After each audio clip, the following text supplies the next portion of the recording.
दोस्तों आज पेश है मिस्टर इंडिया तुलसी की कॉमिक से। ये कवच चित्र देखो, शुरू करते हैं दोस्तों। इंद्रजीत भारत के वायुसेना का एक जांबाज पायलट था जिसके अनेक युद्धों में महत्वपूर्ण भूमिका अदा की थी।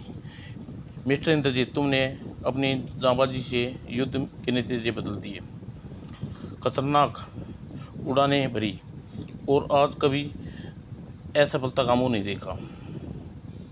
तुम्हारा चीफ होने के नाते मुझे तुम पर फख्र है, देश को तुम पर गर्व है। इंडिया सीक्रेट सर्विस ने हमसे एक जांबाज पायलट ऑफिसर की मांगा है जो सर्वश्रेष्ठ और संपूर्ण परिस्थितियों का सामना कर में दक्ष हो। हमने तुम्हारा नाम प्रस्तुत किया है। आपका आदेश सर्वमान्य है सर, किंतु आप मुझे बता सकते हैं कि मुझे किस तरह का काम लेना चाहते हैं। उनका पूरा प्लान उन्हीं के पास है। तुम्हें सीक्रेट सर्विस के चीफ से प्राप्त होगा। तुम्हें अपने प्रिय विमान फाइटर के साथ लेकर कालापट्टी पर उतरना है। वह तुम्हारा फ्लाइंग चार्ट यहाँ तुम्हें सर्विस स्टैंड चीफ मिलेंगे और अगले दिन घूम और लैंडिंग चार्ट के अनुसार कालापट्टी यहाँ से 30 किलोमीटर उत्तर पूर्व में है। ओह, यह तो खतरनाक लैंडिंग है, किंतु मैं तुम्हें क्रैश लैंडिंग भी हो सकती है और दो पहाड़ों के बीच सरसरे हवाई मार्ग पर विमान गुजरने लगा। ओह, नोकेली चट्टानें! इंद्रजीत ने गोता लगा दिया और काला पट्टी नजर आ गई। वह बहुत छोटी पट्टी है। इसमें घुमाव लेने के स्थान नहीं है, सीधे ही लैंडिंग है। और विमान पट्टी से टकराया और इंद्रजीत ने सफलतापूर्वक विमान उतार दिया। अगर 1 फुट विमान खिसक जाता तो खाई में। वेल डन मिस्टर इंद्रजीत, तुमने सचमुच कमाल कर दिखाया। क्या आप सीक्रेट सर्विस चीफ जय भारत हैं? नहीं, मैं इस हवाई पट्टी का इंचार्ज कैप्टन गगन हूँ। आओ, चीफ तुम्हारा इंतजार कर रहे हैं। कैप्टन गगन इंद्रजीत को एक सुरंग में ले गया। तुमने पहले 3 फ्लाइट पर इस पट्टी पर उतरने की कोशिश की थी, लेकिन प्लेन क्रैश हो गई और उन्हें जान बचाने के लिए पैराशूट से ड्राइविंग करनी पड़ी। Hello mister Indrajit, secret service chief जय भारत तुम्हारा स्वागत करता है। हेलो सर, मुझे आपसे मिलकर खुशी हुई। मिस्टर इंद्रजीत, जिस मिशन के लिए हम तुम्हें भेजना चाहते हैं, आज तुम्हें पहली बार ही विश्वास हुआ है कि मिशन में सफलता पाई जा सकती है। वाकई बेहतरीन उड़ान बात पर प्रमाण है। तुम्हें पहले ही उस स्थान पर 5 फाइटर्स मर चुके हैं। याद रखिए, तुम छठे हो सकते हो। जेब्रा घाटी में उतरना है। जेब्रा घाटी? हाँ, यह जेब्रा घाटी का नक्शा। जेब्रा घाटी एक पहाड़ है जिसकी दहकता पहाड़ कहा जा सकता है। इसकी चट्टानें काली हैं और चढ़ने का कोई रास्ता नहीं है।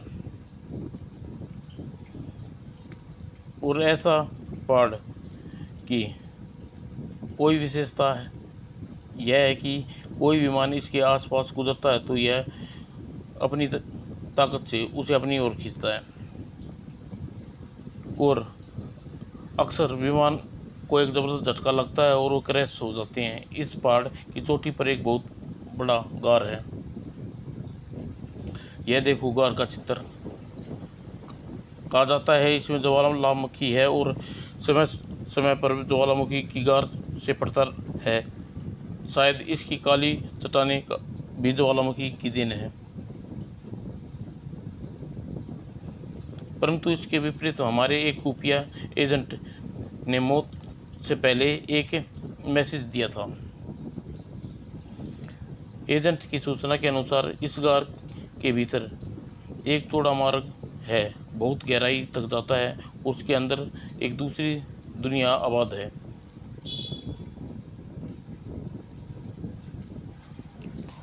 उसका यह भी कहना था कि यह दूसरी दुनिया के प्राणी पृथ्वी के इंसान से कुछ भिन्न है, लेकिन यह किसी ग्रह या पृथ्वी की जगह स्थायी ग्रह भी हो सकता है।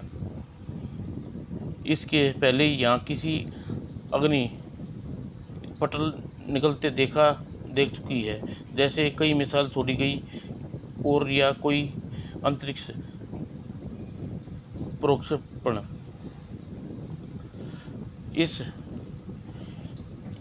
हम इस गार में अपना एक विशेष दस्ता उतारना चाहते हैं।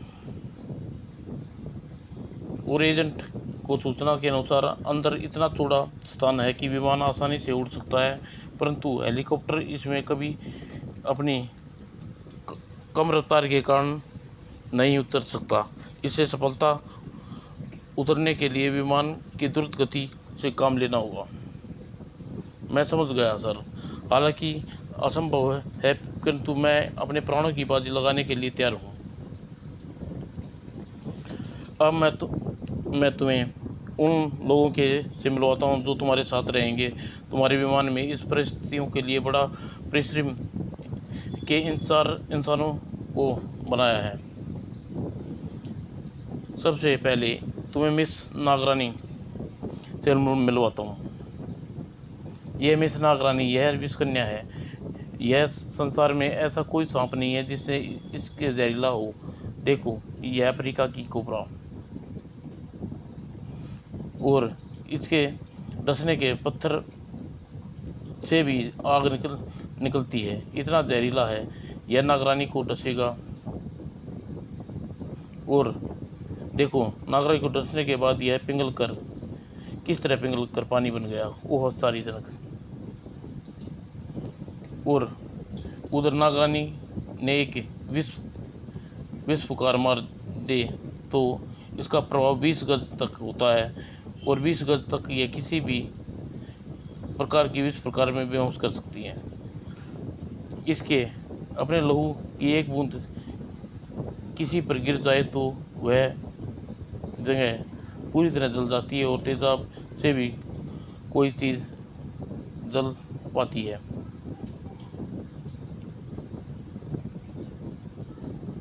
नंबर 2, यह दारा जबरदस्त फाइटर है। यह युद्ध की हर कला से प्रवीण है। संसार में कोई ऐसा शस्त्र नहीं है जिसे दारा नहीं चला सकता। इसके अलावा दारा सबसे बड़ी विशेषता, देखो, चाक। देखो, इसके अपने रक्त का प्रभाव रोक लिया और इसके शरीर में बने जख्म को उसके शरीर की प्रतिक्रिया मिनट भर में भर देती है। दारा को गोली लगने पर भी मार नहीं सकता। यह अपनी यौगिक प्रतिक्रिया से जिस्म में धसी गोली को बिना सर्जरी के बाहर निकाल देता है। देखो, इस तरह रक्त प्रवाह को रोककर मांसपेशियों को सिकोड़ते हुए यह दारा गोली को बाहर निकाल रहा है। कमाल है, यह बुलेट प्रूफ हो गया। दारा के बाद मिलो इकबाल से। इकबाल एक वैज्ञानिक है और विज्ञान की जटिल से जटिल गति कंप्यूटर जैसे मस्तिष्क को तुरंत सुलझा सकता है। ऐसे कोई मैकेनिक नहीं है जो इसके काट इब्राहिम के पास ना हो। और यह बारी है अग्निपथ की। यह खुफिया रास्तों से अदृश्य तिरंगे वैज्ञानिक रासायनिक को भी प्रमुख बहुत अच्छी तरह करता है। देखो, यह अग्निपथ को आग का पुतला है। इसके सिर पर घूमता अग्नि चक्र अपने आप में बड़ा भयंकर अस्त्र है। देखो ये किस प्रकार फौलाद की दीवार को काट कर रहा है अग्नि चक्र। अब यह अग्नि चक्र इसके सिर पर है। यह ऊंचे से ऊंचे तापमान को भी सुरक्षित रखेगा, यानी कि यह अग्नि चक्र इसके जलते हुए ज्वालामुखी में भी उतर सकता है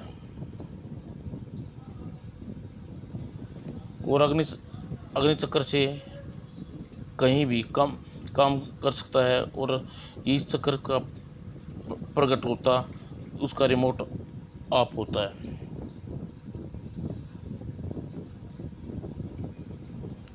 आपके पास दुनिया की सबसे शक्तिशाली चीज़ है।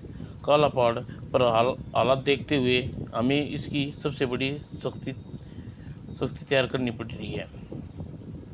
तुम इन चारों जाबाजों को लेकर गार में उतरोगे।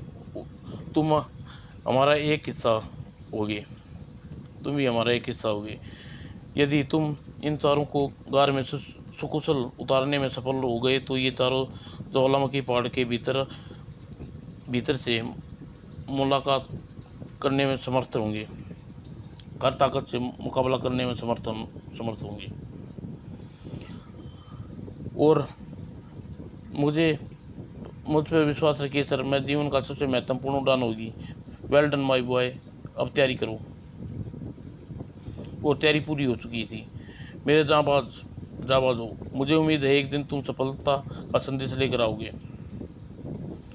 और ग्रीन सिग्नल का इंतज़ाम करो और कंट्रोल रूम सर्किट, हम उड़ान भरने के लिए तैयार हैं। और ग्रीन सिग्नल होते ही और जैबरा घाटी का सामान्य मार्ग, अग्निपथ आपका चक्र कहाँ है, वह आवश्यकता पड़ने पर ही प्रकट हो जाता है।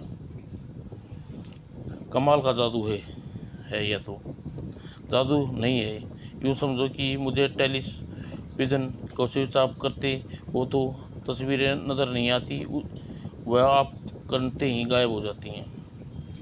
यह बड़ी वैज्ञानिक उपलब्धि है।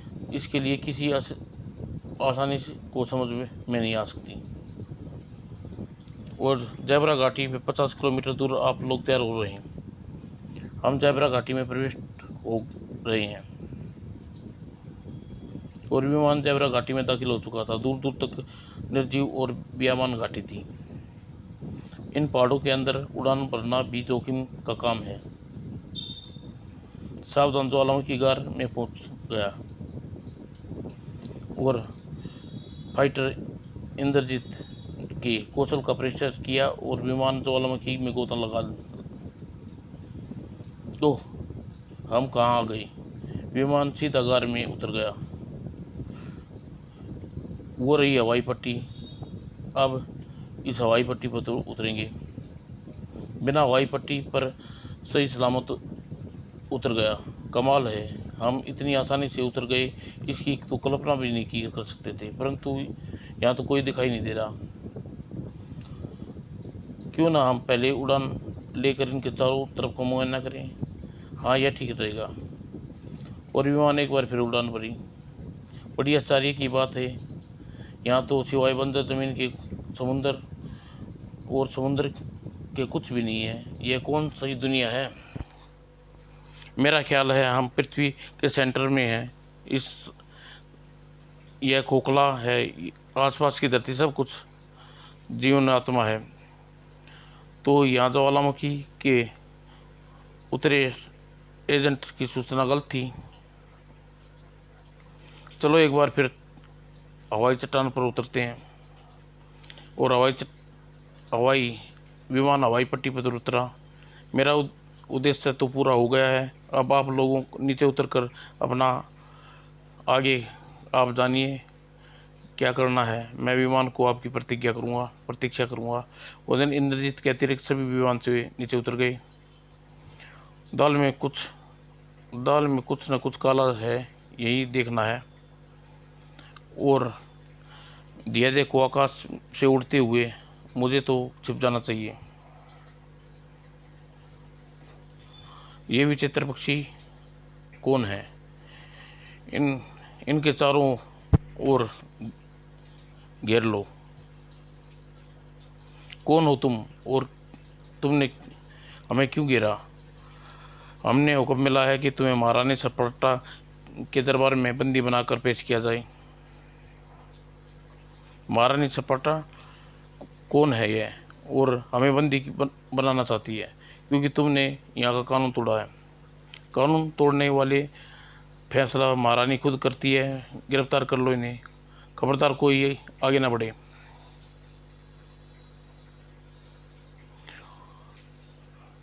अब तुम सिर्फ सुन सकते हो, हिल सकते हो। देखो, विमान में कोई इसका साथी तो नहीं छुपा। विमान में कोई नहीं है तो फिर सरकारी जहाज को बुलाओ। और एक खुला जहाज आकाश में प्रकट हुआ और जहाज के नीचे बड़ा विचित्र विमान है खुला। क्या यह हवा में दबाव नहीं पड़ता? इन्हें जहाज में पहुंचा दो। और स्ट्रेचर पर लाद कर जहाज में पहुंचा दिया गया। मुझे कुछ करना होगा। और खुले जहाज में बस यही मौका है। और इंद्रजीत ने जहाज के नीचे लटक गया।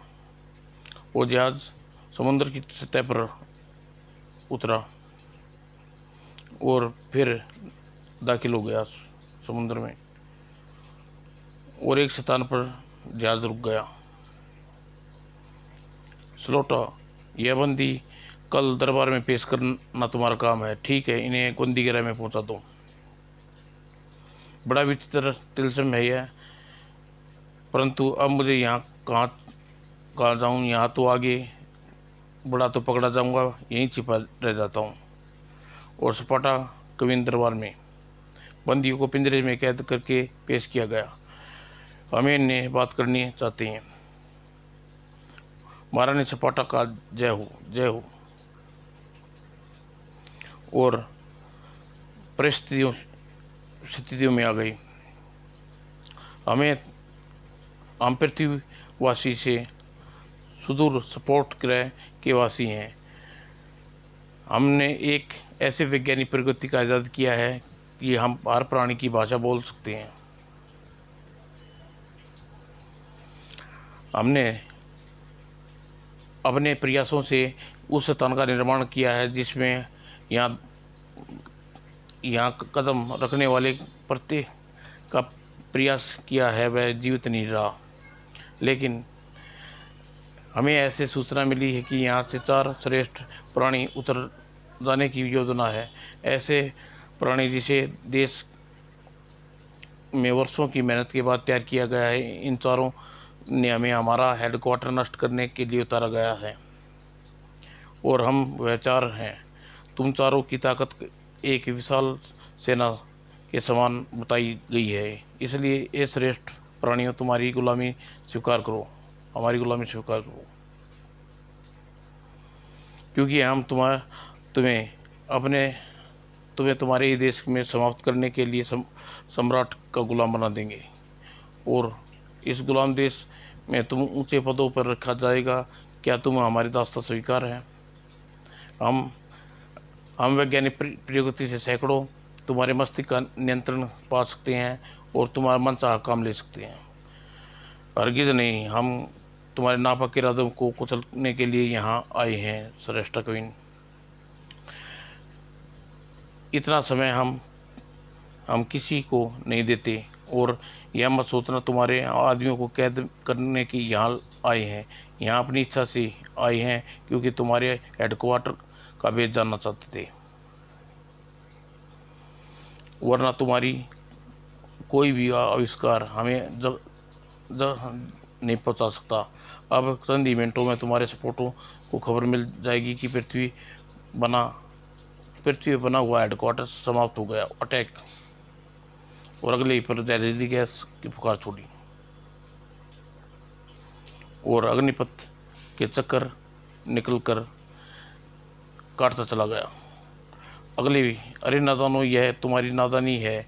तुमने लाखों मील दूर, यह केवल मेरी परछाई है। और सपाटा ने मौका सैनिकों को जहरीली गैस का असर नहीं पड़ा। वह सबसे पहले नागरानी शेषी को इन सैनिकों को हुक्म दिया, तुम्हारी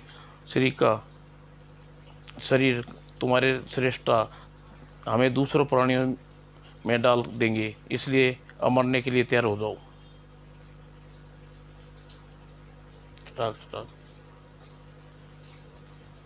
अग्निपथ, इस दीवार को परवार करो।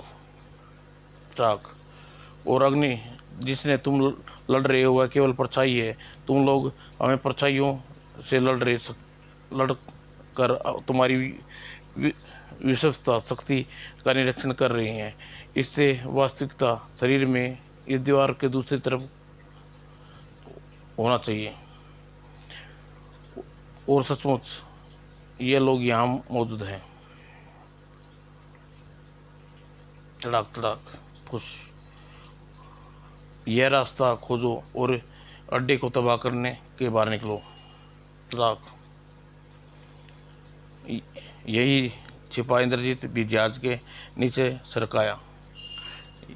हम इस समुद्री जहाज में आए थे, चलो इसी से निकल भागते हैं, इसी जहाज का प्रयोग करो, मैं इसे संचालित कर सकता हूँ, आओ।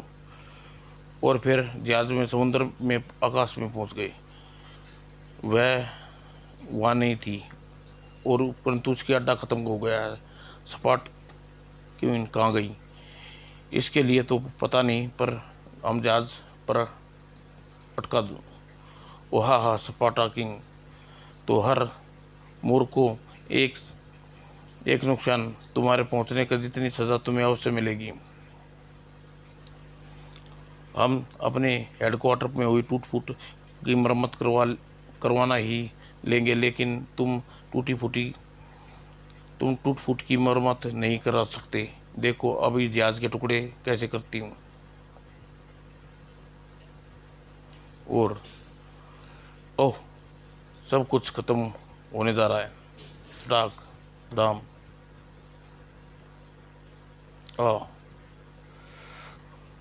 सब खत्म हो गया। अब क्या करूं, शायद मेरा विमान भी नष्ट हो चुका होगा। चारों साथी के अवशेष भी नहीं मिले। तभी एक आवाज़ गूंजी, इंद्रजीत, यह कौन है भाई? कौन पुकार रहा है मुझे? मैं इकबाल हूँ। इकबाल, तुम मर चुके हो? हाँ, इकबाल की आत्मा हूँ। आत्मा? और मैं भी दारा, मैं नागरानी, और मैं अग्निपथ की आत्मा। हे भगवान, यह क्या देख रहा हूँ? सुनो इंद्रजीत, तुम चारों में काया प्रवेश करके तुम्हारे भीतर जाएंगे, और हमारी सारी शक्तियाँ तुम्हें प्राप्त हो जाएंगी। फिर तुम सपाटा ग्रह की ईंट से ईंट बजा देना। यह कैसे हो सकता है? ध्यान से सुनो, जब हम पांचों के शरीर में होंगे तो हम पांचों का नाम का पहला अक्षर लेकर तुम्हारा नए नाम का निर्माण होगा। इंद्रजीत से आई, नागरानी से एन, दारा से डी, इकबाल से आई, और अग्नि से पथ से ए। इसका मतलब सब अक्षरों को जोड़ कर बनाओ, क्या बनता है? IND, India. तुम आज से मिस्टर इंडिया हो कहलाए जाओगे। Mister India? अब हम क्या माया प्रवेश करने के लिए शक्ति के साथ तुम्हारे भीतर आ रहे हैं? और चारों आत्माएं इंद्रजीत के शरीर में प्रवेश करने लिए, और मिस्टर इंडिया बन गया।